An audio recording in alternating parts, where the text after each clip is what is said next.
the way tayo kila Rab. Mahatid tayo ni Ian. Ayan, si Papa Boy Ian. Pinagid tayo ng tricycle. Medyo malayo kasi yung ano eh. Bahay nila sa bahay.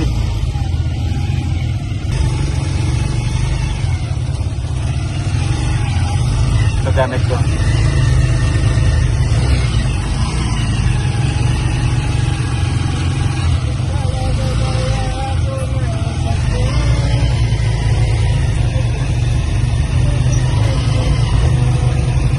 Magandang araw po sa inyo.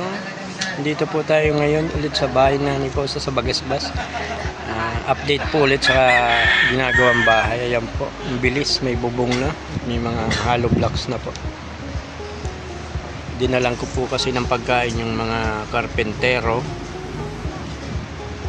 Tapos yung mga kulang na materyales ay binili ko na po.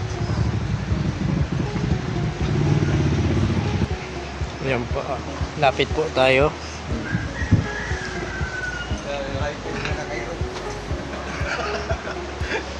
Ayan, may bubong na.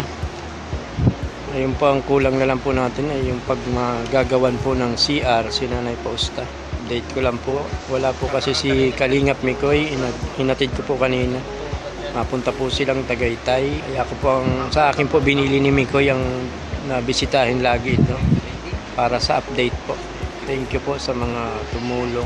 Bumili po tayo ngayon ng 4 na sako pang semento at 20 pirasong 2x2 na kahoy, pako, bulkasil.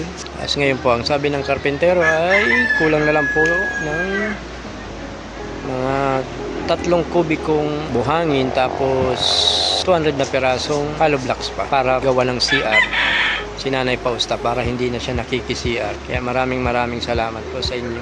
Yan po, update lang po sa pabahay kay Nanay Pausta. Yan, katabi ko si Nanay Pausta.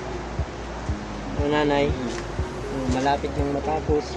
Malapit na. Masaya ka na? Wala, si Mikoy ay nagpatagaytay. Nagpatagay si Mikoy. Opo. Ilang araw po siya doon. Balik din po niya. Pinapunta lang po, pinagbiling po sa akin ay na yung kulang pong materyales bilhin, tapos po yung atid ang pagkain. Bukas po mabalik ulit kami sa iyo. Lagi po namin bibisitahin yung bahay. Masaya ka po? Oo.